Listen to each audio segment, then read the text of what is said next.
Reflecting. Connecting. Stories. Sound. Here on RN.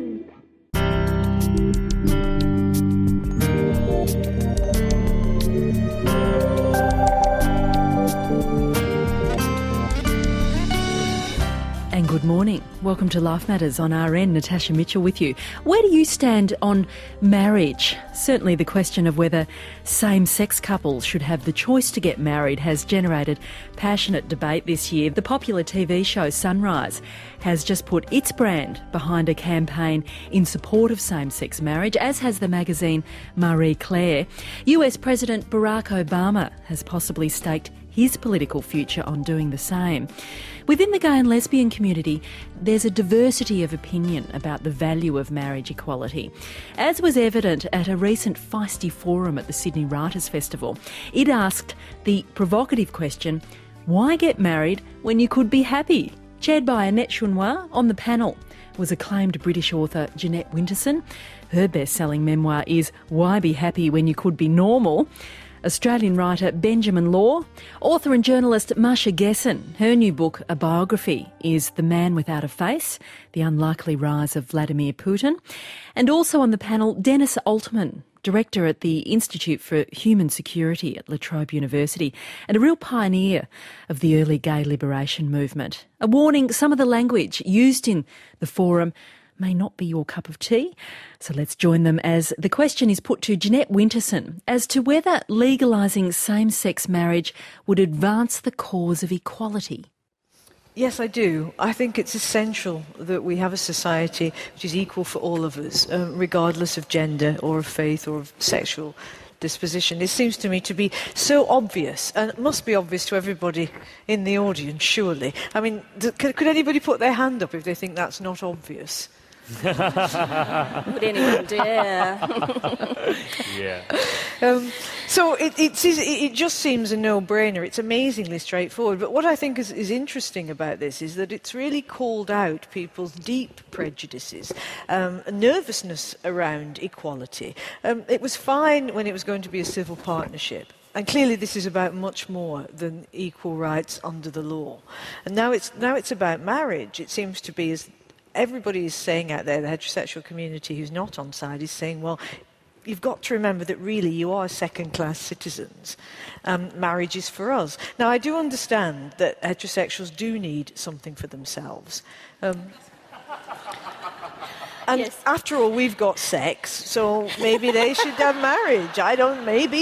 Maybe that's what it is. But I would still like to see us all taking a few deep breaths and trying to understand quite why this is producing such anger among people who are not even religious. You know, you can understand the religious groups even if you don't agree with them, but this is also producing a lot of tension amongst secular people who would think of themselves as liberal and broad-minded. So there's some quite ugly little creatures coming out of the woodwork here, and maybe this is good. Maybe it will widen into something bigger, and maybe this is just going to be a spotlight on a real problem that we're quite far away from equality.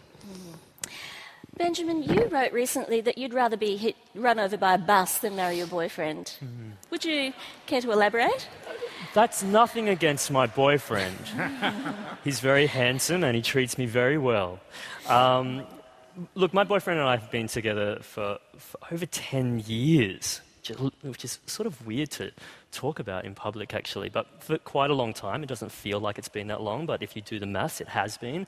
And I think a while back we both talked about it quite frankly, and I think I said to him those exact words: I would rather be run over by a bus that was on fire, than marry you. And he said, and if you ever propose to me, I'll knock your lights out. It was very romantic, this beautiful moment between us. But that is a very personal thing to him and me. This basically this exchange of threats and violence. But look, I don't particularly want to get married myself, but those reasons are personal because it costs, in Australia, the average, I guess, heterosexual wedding costs $50,000 at the moment, and I can't even conceive that amount of money. I'd rather go around the world and maybe buy drugs with that money instead. But at the same time, that all said, I love weddings. I really, really love weddings. And I wrote this recently, like, it's not just the alcohol. It's the alcohol. But what I love about going to weddings with my partner is that I get to see my friends be adults and grown up and to commit their love to each other in a very public and beautiful way. And I get very emotional seeing that done. And I know a lot of my friends who are in gay relationships or lesbian relationships also do want to do the same.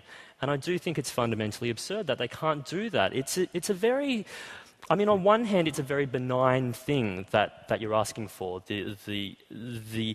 the request that you want to go out there and marry the person that you love. And I think sometimes we think the symbolics of it are very, very important, but I also think the practicalities of it are very important as well.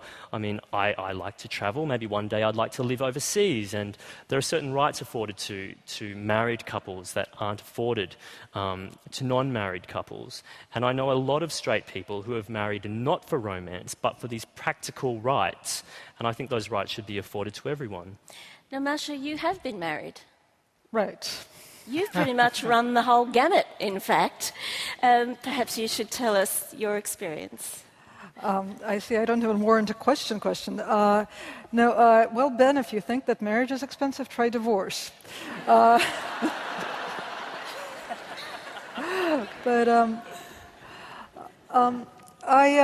agree. It's a no-brainer that we should have the right to marry. But I also think equally that it's a no-brainer that the institution of marriage should not exist. So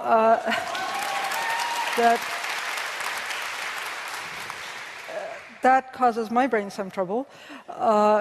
And part of it, why it causes me trouble, is because fighting for gay marriage generally involves lying about what we're going to do with marriage when we get there. Because we lie that the institution of marriage is not going to change. And that is a lie.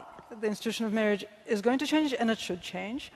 And again, I don't think it should exist. I don't like taking part in creating fictions about my life. That's sort of not what I had in mind when I came out 30 years ago.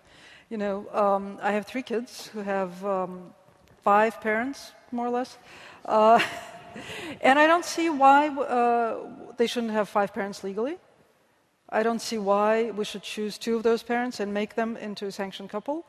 And because between those 5 parents we have 2 groups with 2 different citizenships, you might 2 need groups to of 3. You might need to take us through that. You might need to take us through that because we're getting a bit confused. It would take with a long time. No, I have.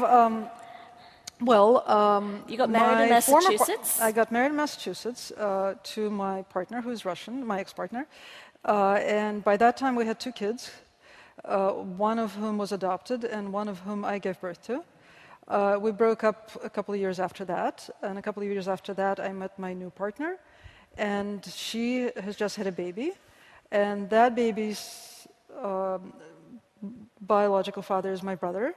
My daughter's biological father is a man who lives in Russia. And my adopted son also considers him his father.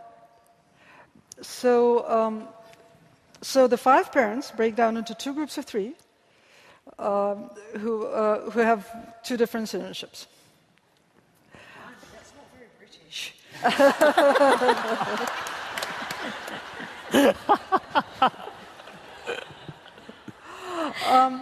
And really, I would like to live in a legal system that is capable of reflecting that reality.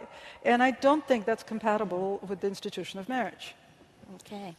Now, Dennis, one of the arguments about civil unions, about this is that civil unions in Australia, at least, people in civil unions enjoy the same legal rights as people who are married. So is all of this really largely a symbolic kind of battle? Look, I think it is a largely symbolic battle, but I want to make a couple of points. Firstly, I should say, before I get booed by the marriage equality people, I did actually sign the petition when there was the parliamentary inquiry, and I did it primarily because I do not want Cardinal Pell's influence to control the laws of Australia. But, okay, that's the easy applause line. What worries me about a lot of this debate is there seems to always be the assumption that somehow magically we all have long-term relationships.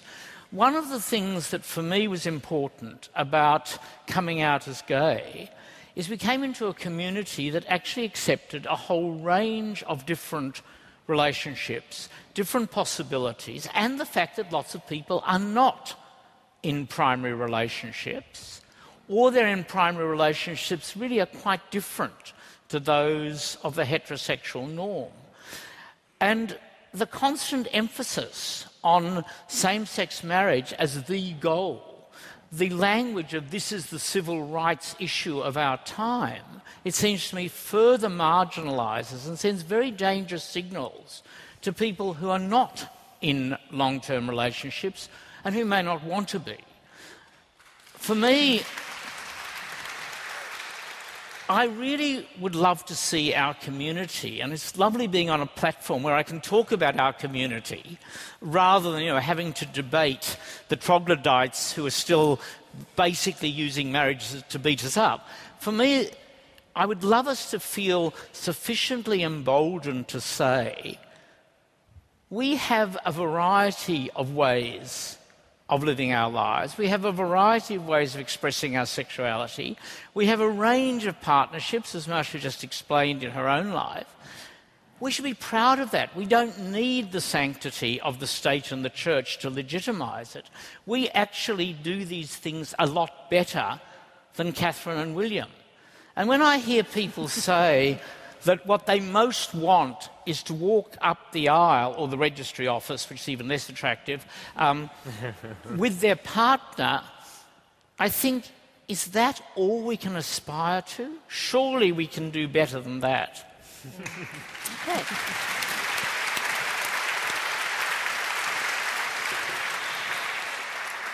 So, Dennis and Jeanette, you've sort of alluded to this, that there are actually more important issues that we should be talking about. Is this distracting us from the more important issues to do with equality?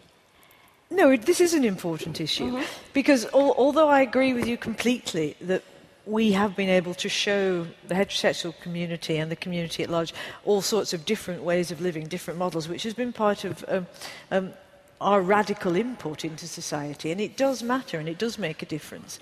It still seems that this issue is about some deep need that people seem to have. It may not be convenient and it may not be contemporary, and we may wish it was otherwise, but people do seem to want to make that commitment to each other. And so in so much as they do, until they see the light and think they can live differently, we probably better let them. But I'm not against that. I said at the beginning, I would like to see the law change, okay? I would like to see that very unpleasant line in the Marriage Act where a celibate is required to say marriage is between a man and a woman removed, and then I would like to see the entire Marriage Act repealed. And so in that sense, but I agree with you, Jeanette, I also think one does have to pay tribute to the campaign, at least in this country, which has been one of the most impressive political campaigns. I'm now speaking as a political scientist, which I do very rarely. It's been one of the most impressive political campaigns I have seen. It has put this issue right at the front of our politics. It has converted large numbers of people, and in that sense, I agree with you. I think it has become a way of raising other issues. My concern is we're not pushing hard enough to actually explain to people what these other issues are. If the Marriage Act is changed tomorrow, kids are still going to be beaten up in schools, suicide and depression are still going to be issues, the enormous range of global inequity that Marsha could talk to us about from her own experiences is not going to be changed. And what I really would like to see is that political passion and energy and skill going into those issues as much as it is into what I think is, in the end, a nice conservative form of winning respectability.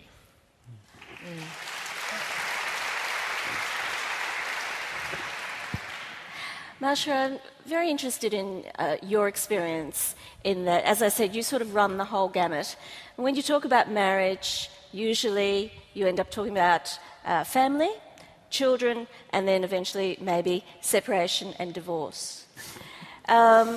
And now is that sticky period, now that your current partner has a child, the idea of divorce from your first partner becomes a real issue, and probably compounded by the fact that you live in Russia. How does all this work for you? Right. Well, here's the thing. Having entered the institution of marriage, we're now forced into a whole series of lies because we have to report to the state of Massachusetts that whatever irrevocable event that broke up our marriage occurred on Massachusetts territory, or else we will not have the right to get divorced in Massachusetts. Oh. But we can't actually get divorced anywhere else. I mean, this is this is a problem that a lot of American same-sex married couples have encountered.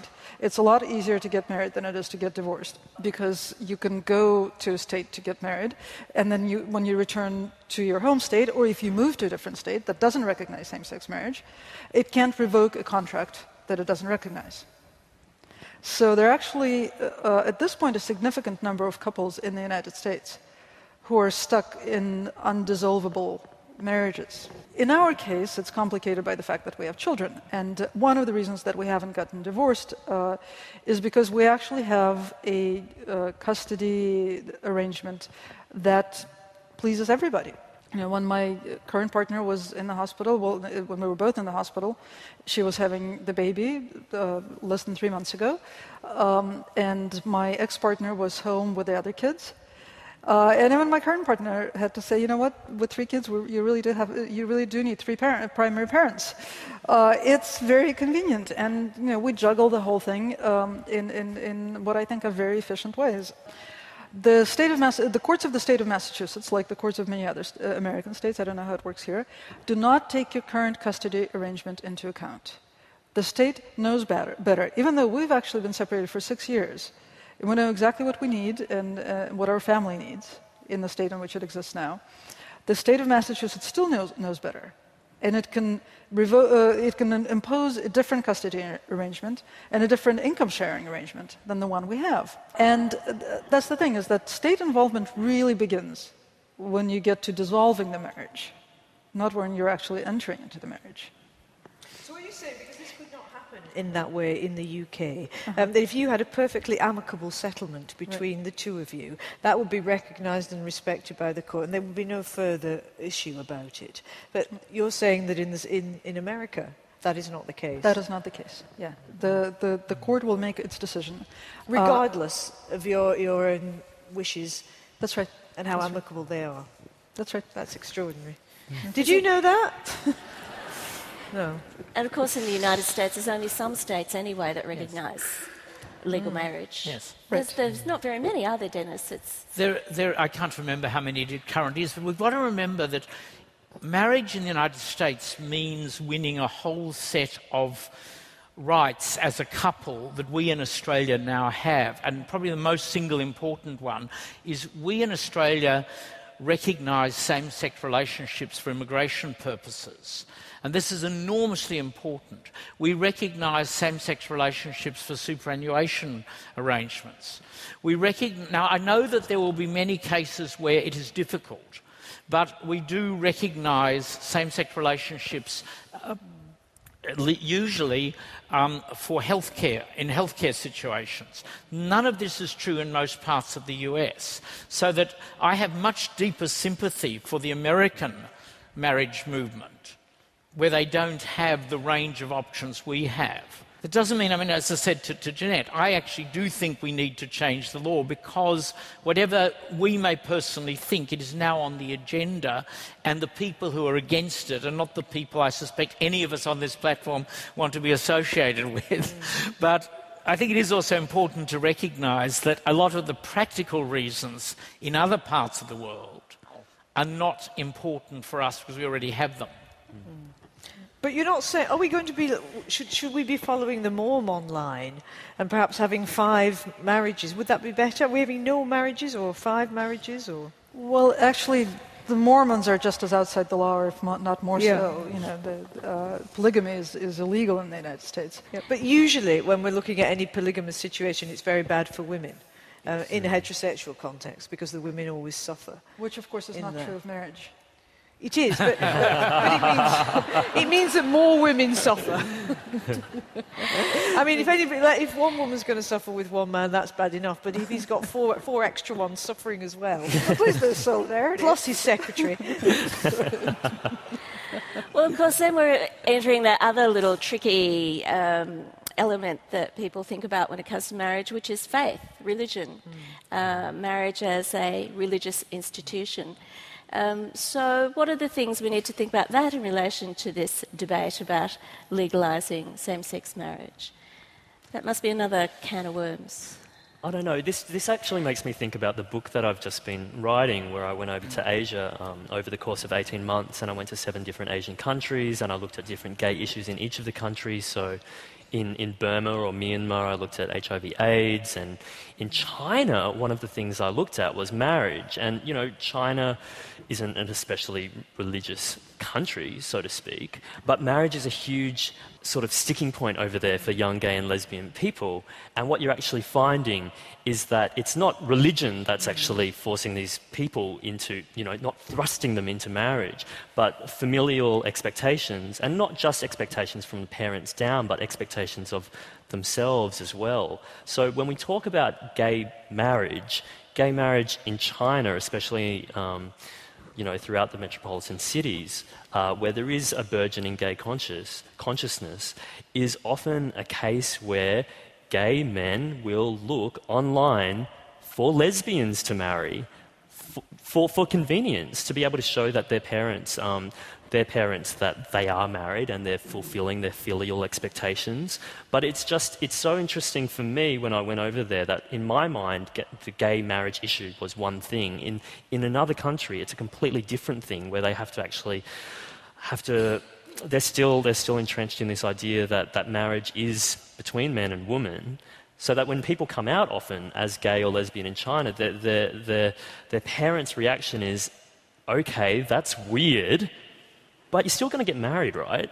And what they're meaning is married to someone of the opposite sex. So that's the first thing that comes to mind for me. It's kind of traditional, though, the idea of marriage as being an arrangement of convenience. And it's going back to that original idea of what marriage was about, really. It wasn't a romantic union. It wasn't about love. It was a very pragmatic kind of thing, about a partnership, property, all that sort of thing.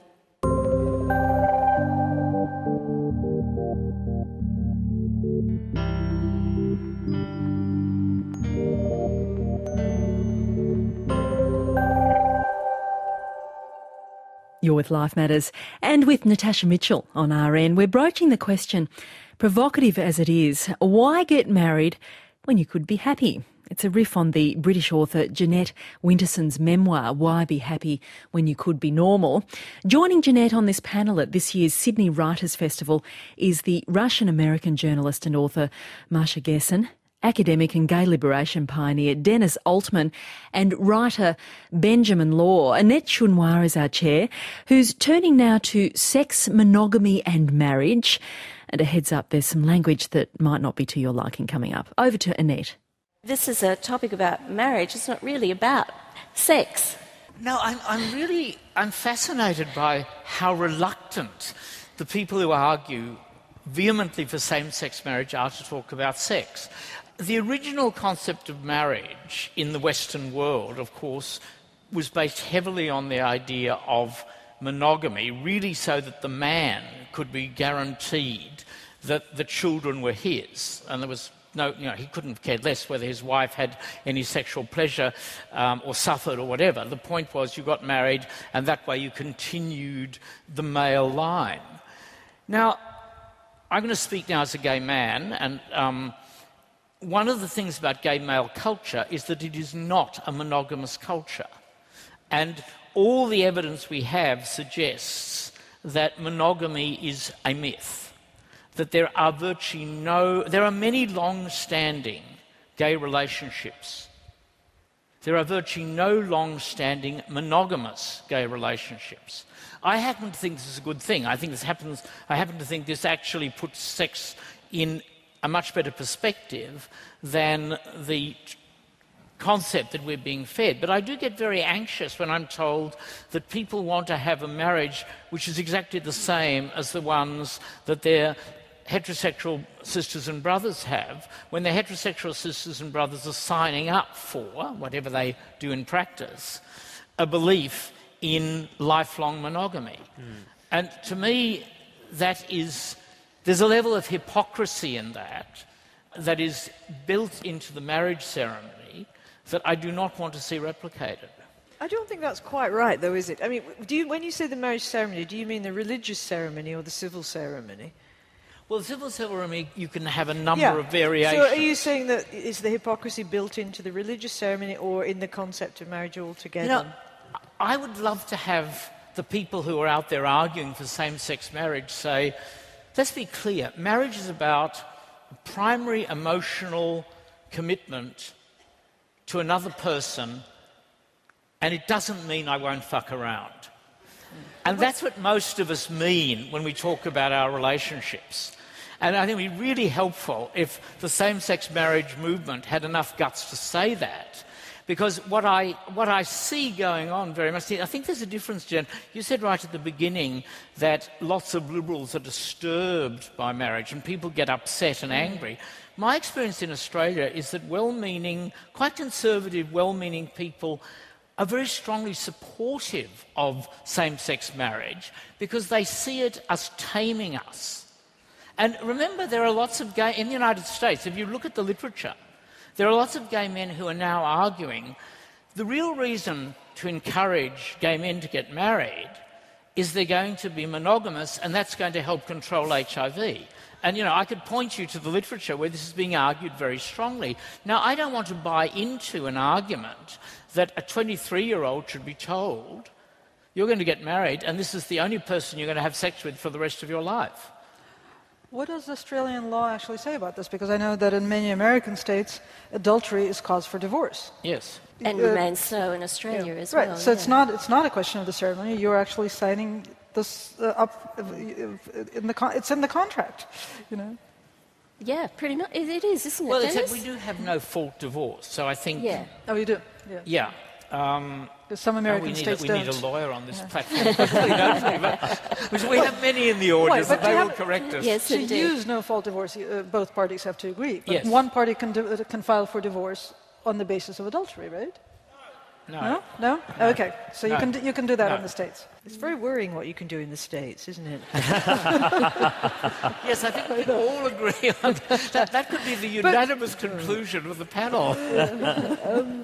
But, you know, I think there is an issue because you're right about, certainly about the gay male culture not being monogamous and why should it be, and the whole troubling question of monogamy, whether it's natural, you know, what everything in society seems to me to be propositional. But then what are we talking about? Because I think that what you expose is something which is very uncomfortable for the male heterosexual or homosexual. I mean, heterosexual men would prefer to screw around if they could, I think, mainly. There's some applause. But And so would many heterosexual women. they maybe so. I think there is a difference, though. You see, one of the things that I worry about is that we're going to have an over-masculinized culture, in that we're always going to take the values of the male as the dominant value. And I am not sure that women necessarily feel this way, which is not about anti-sex or less sex, but I think it's about a deep unease about endlessly separating love and sex. You see, you think it's a good thing. I'm not sure it is. And that's a much bigger argument about whether these separations are actually good for us as human beings. They might be good for our libido, they might be good for our self-esteem, they might be good for all sorts of things, but whether they're actually good for us as human beings, I don't know. I mean, this is a conversation I have with my partner endlessly, not about monogamy, but about what allows you to deepen and grow as a person as you pass through life. Because what you are at 23 should not be what you are at 73. So, but I think, if anything, that's an argument against having a standard contract. Yes, it is. And it's an argument for couples, when people form couples, to encourage them to develop their own set of rules and understandings that are not constrained by external legal barriers. And I do find something odd that we require legal permission to get married, but not to have children. And if you think about it, the choice to have children is actually a much more important choice because it involves the fate of other people who are totally dependent upon the parents. And that's the interesting thing about this very popular move at the moment, you know, for legalising marriage, is it doesn't go beyond, you know, the wedding day. The debate does not go any further than that. I don't think they can face going beyond. I mean, they can't even get to the wedding day, can they? I mean, I thought of what might come after. I mean, the whole place is having a nervous breakdown out there. And it is the old, you know, Prince Charming and the princess, you know, marrying and ending up happily ever after, riding off into the sunset. And I'm thinking that if we do change our attitudes, if marriage is not monogamous, well then that's like 80% of all television drama and movies. They're just going to have to change their plots. No, there's always the second series. I think often, though, you know, a relationship, this is not true in the gay male community as far as I know, and you'll correct me if I'm wrong about this, but having sex with someone who's not your partner is not a signal that there's anything wrong with your primary relationship. Yes.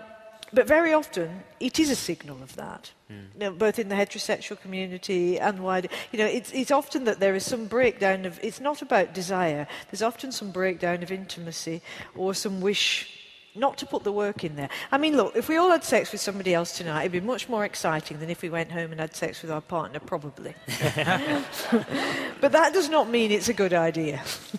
At least it may be a good idea for a this is what I was talking about with the question of what happens over the course of a life, which has become very interesting to me as I get older, because I used to like lots and lots of sex, and I didn't particularly rate monogamy as a good idea.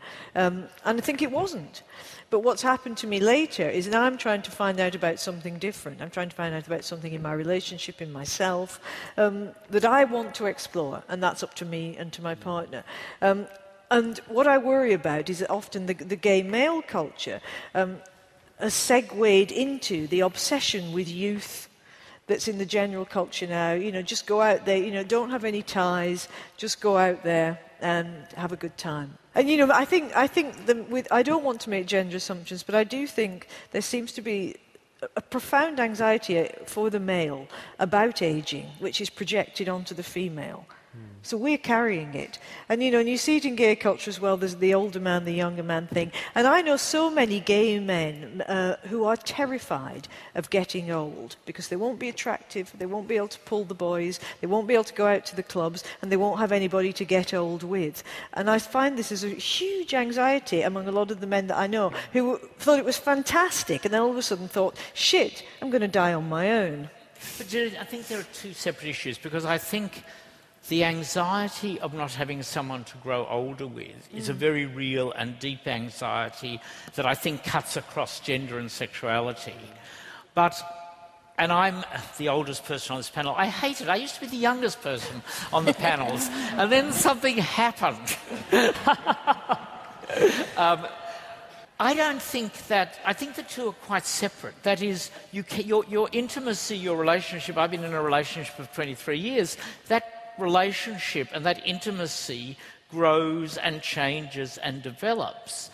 It doesn't seem to me that it's altered in fundamental ways by sexual monogamy. I think that fidelity, which we tend to define in sexual terms, should be redefined. Fidelity is about a much deeper commitment. And I think that you're quite right. I mean, I think I'm not going to disagree. You are pointing to some aspects of gay male culture that most of us would probably agree are not particularly attractive. They're also shared by mass media culture and the way that young girls are increasingly sexualised, right, as objects for older men.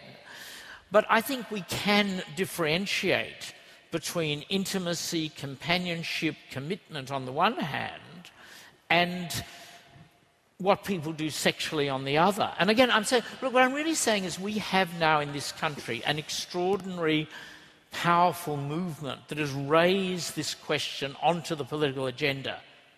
And as I say, I really congratulate the people who've done it. Let's use it now for these sorts of discussions, rather than, as Annette said, for a discussion that sort of ends on the wedding day. People have spent the 50,000 that Ben doesn't want to spend, and we don't talk about what happens thereafter. Can I raise something controversial? There is, I think, a sort of blessing in having had an absence of the idea of same-sex marriage. I mean, and that might seem weird, but I'm 29 and homosexuality was only decriminalised in Queensland, my home state, about 21, 22 years ago. So that's within my lifetime. So the whole idea of same-sex marriage, I think, is almost fantastic to me, how quickly it's built up steam. And although every fibre in my body would love to have it legalised, because I just think it's a sort of boring issue that just needs to be pushed through so we can talk about different things almost. We're talking about contracts, essentially. And I just think once we get over this, we can talk about much more interesting things like sex, Dennis and I will talk about that later. But one of the things that I actually like about not having had same-sex marriage in my imagination as a child was when I became an adult and I entered into relationships with people. It's a complete negotiation of your roles and that expectation of what marriage is. You do this and you do that, and this is how our sexual relationship works as well.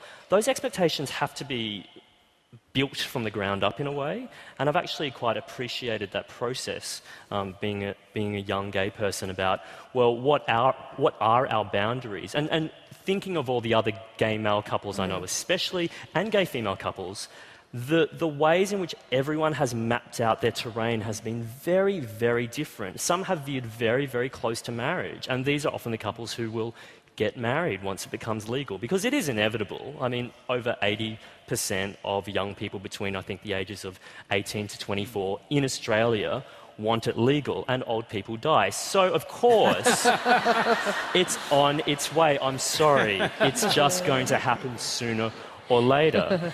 But I think in the meantime, like I'm thinking of one couple that I know who are Australian, and but they spend most of their time overseas, and often they're apart. So they've, this gay male couple have built up rules for each other. They are married. Like I think they married in the UK, and but if you go past a certain amount of time apart, it is assumed things will happen. But they don't talk about them, and you don't get emotionally involved. So those are the ground rules, and I think that's really interesting. That, for instance, one of the biggest gay marriage advocates in the States is Dan Savage, who is very much for gay marriage, but isn't a huge fan of monogamy. And I think that those sort of different options need to be discussed, and maybe homosexuals can teach heterosexuals about that as well. I agree. I have this weird life where I spend most of my time in a country that passes laws against homosexual propaganda, and where imagining same-sex marriage on the political agenda is just impossible. And I also carry a US passport, and I'm quite involved in partly living in the States as well. And it's like time travel every time. And one of the things that I feel when I engage in this time travel is what the United States and what Western culture in general gained in the sexual revolution. Because when I go back to a country that didn't have a sexual revolution, which is Russia, there's an incredible number of assumptions, and this, just what you were talking about, that any relationship is a potential lifelong partnership, that you don't talk about anything, that sex and monogamy and all sorts of things that happen in a relationship are not subject to discussion or negotiation. And I think what we gained in the sexual revolution was the understanding that relationships could take many, many, many, many different forms. And for that reason, I'm so resistant to this whole discussion of marriage, because it's so reductionist. It's like all the stuff that we came up with, all the stuff that we learned to do, all the stuff that we learned to talk about, is going to be packed back into this contract that is not inadequate for the purposes that it's supposed to serve. But do you think that will happen, or may it not be that this will blow it apart? that once we get in on the act, I the whole worry- thing will have to change so dramatically, partly because we'll all think, hold on a minute, that was nice, but actually, this really needs fixing. So we But might... that's the problem with the political debate. I don't know, again, how it happens here. Certainly the way that it works in the States is that part of the message on the pro-gay marriage side is, don't worry, marriage will stay exactly the same as it is. It's just that gays and lesbians will have access to it. No, that's never going to happen, is it? But there is something that I have no answer to this. It's a question that I'm asking myself, so you can all help me with it, and so can the audience, which is this, that, whenever there is a zeitgeist moment, you always look underneath it to see, well, is it about politics? What is it about? And I'm just wondering if the business of marriage and this great desire for marriage has anything to do with wanting to make some sort of sacred space or spiritual space. Because you just said now, it's all about contracts. But maybe that's the problem. Maybe it isn't all about contracts.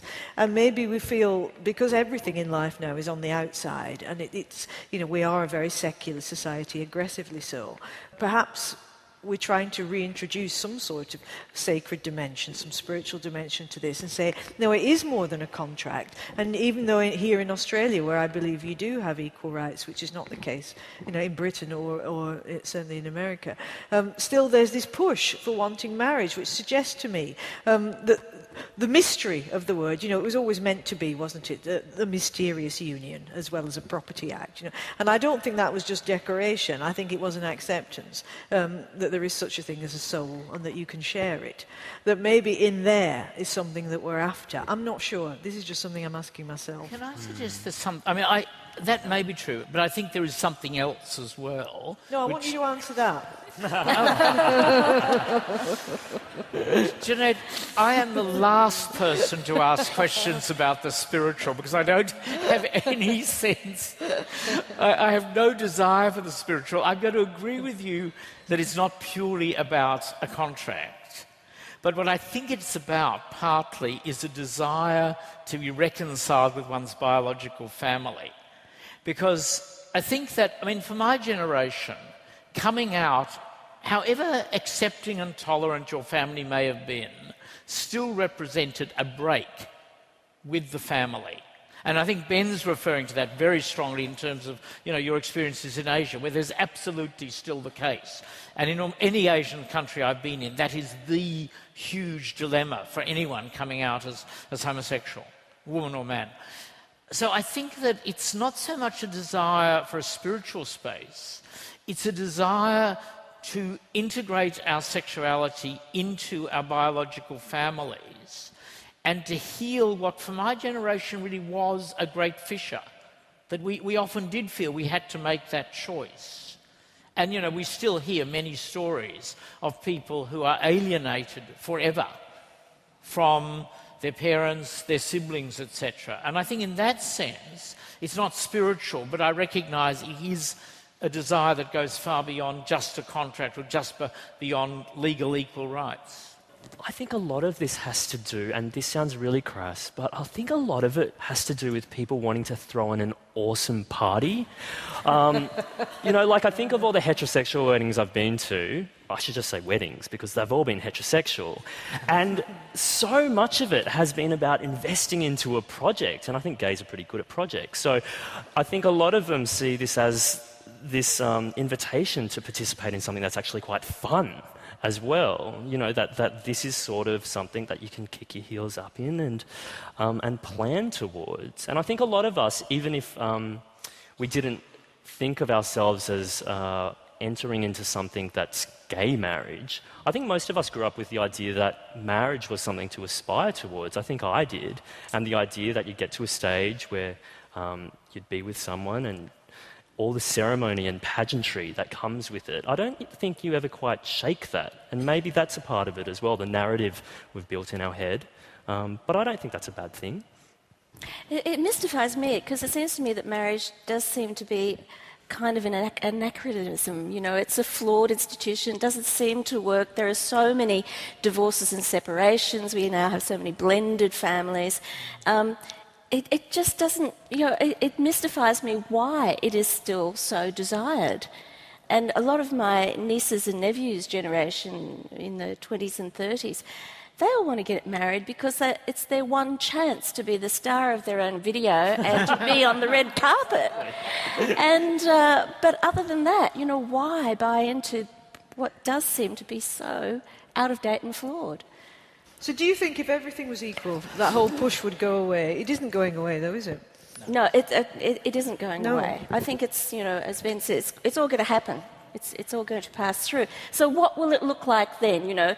If legalised marriage happens here, if President Obama gets back in and things start moving in the States, well, it's probably not going to be quite that smooth. Let's not get carried away with President Obama. He has not suggested any legal change whatsoever.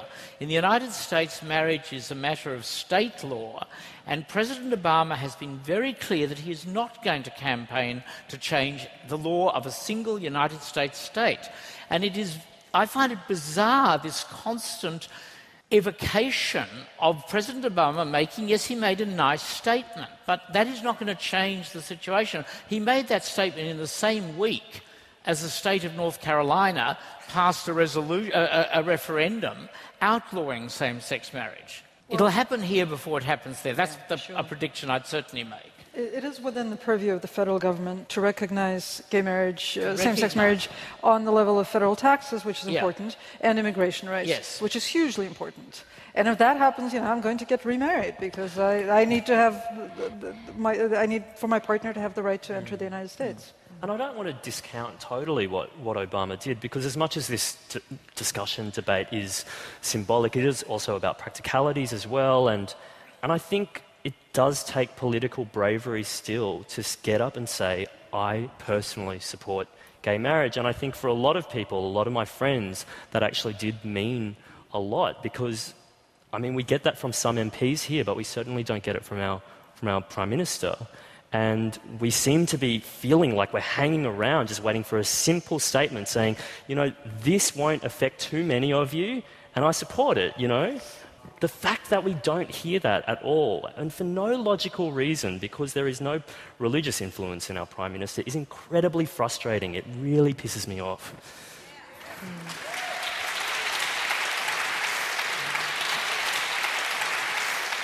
Well, we've got lots of questions. Let's start with microphone one. Thank you for a very fascinating panel discussion. It's really been very engaging. I guess my question is around the gay community and changing attitudes. So I know there were quite a few points alluding to the fact that the gay community is polygamous or not committed for a lifetime. But is the drive for same-sex marriage not evidence or perhaps a suggestion that the gay community is changing? I guess I'd take issue with the view that, all gay people are the same and struggle to commit over the long term. And perhaps it's even possible to take it one step further, because men are from Mars and women are from Venus. But if you have two people from the same planet, maybe they're more likely to get along. I like that a lot. Anyone like to comment? Well, I just want to say that I'm sorry, there is research evidence. I'm not just plucking this out of the air. We know, and let's not pretend, we know that, and it is different for lesbians, I agree, but we know that the vast majority of men who are in committed relationships are still horny for other people. Well, exactly. Well, no, I think that everybody is horny for other people. After all, pornography wouldn't succeed if that weren't the case. But the point... I think that is completely wrong. Do you? Yes, absolutely misleading. Pornography is not about freedom or desire. Pornography is about power, and it's about making money. Well, both could be right. No. I think we've really got to be careful about bringing pornography in as the great liberator here. Well, I'm quite happy to withdraw pornography. I think you should. I would like to keep my pornography. Yeah, I'm withdrawing pornography. The basic point is that there is research that, and... Yeah, but honey, there's research about everything. What the big pharma at the moment is telling us that if we were all on drugs of various kinds sold by them, we'd be a lot better off. I mean, and also this idea of what's natural to the human condition is really spurious. It's not natural to fly in aeroplanes. No. Reading is not natural. Well, neither is sitting on a panel. No, neither is what I want to say is, there are things that we decide to do. I mean, Freud was right when he talked about civilization and its discontent. What's the trade-off? Yes. We do have to have trade-offs in our society so that we can perhaps develop in other ways, we can live in other ways. We're not endlessly just going out thinking, who can I sleep with now? There has to be that. And so I'm not really very excited by the argument that monogamy is not natural and polygamy is, and we would all be out shagging everybody if it wasn't for these sort of boring repressive laws. No, Dennis is talking about existing behaviours, not natural or unnatural. And the question is, do we want to modify our existing behaviour in such significant ways? And why is that sort of going forward without debate? Yeah. No, you were talking about research on monogamy saying that actually people are not monogamous. I think that may well be true, but there are choices that we make. Sure. But all I think I and the question are disagreeing about is the way you're using the word committed, right? And I'm saying that, and I think Jeanette and I have a different view of this, and it's a really interesting discussion, that I'm arguing that commitment should not be measured primarily by monogamy. That's all I'm trying to say. Dennis Altman from La Trobe University, rounding up that discussion with author Jeanette Winterson, journalist Masha Gessen and Australian writer Ben Law. The fabulous broadcaster Annette Chouinoir chaired the forum, Why Get Married When You Could Be Happy? All part of the 2012 Sydney Writers' Festival. This is Life Matters on RN.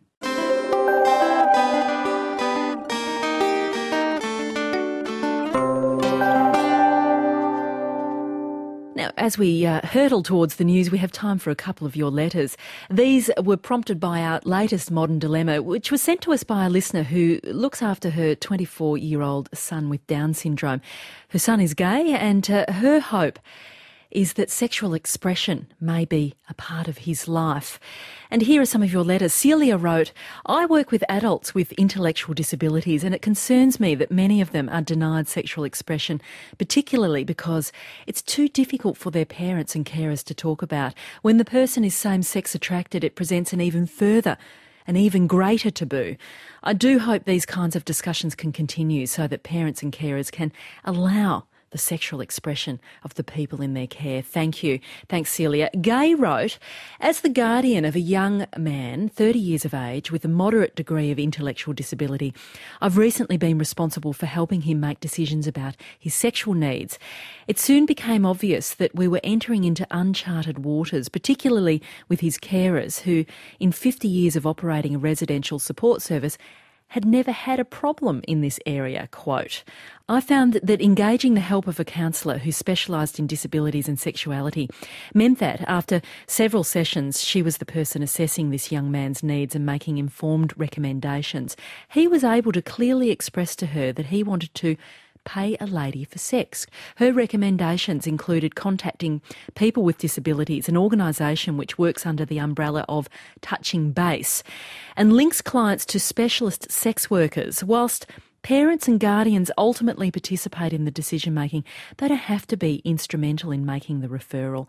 His experience has been very positive, with a wonderful sex worker who is pivotal as an educator, providing this young man with an experience that is deeply meaningful and which is helping him to understand that his sexual expression is okay with the right person in the right place. Look, we did receive some more correspondence from people who had had some really rather distressing situations as well, where people's sexual expression were taking liberty of. So do keep the feedback coming in. This is Life Matters on ABC Radio National. Coming up after the news, Books and Arts Daily with Michael Cathcart. I'm Natasha Mitchell. Have a great day. Bye for now.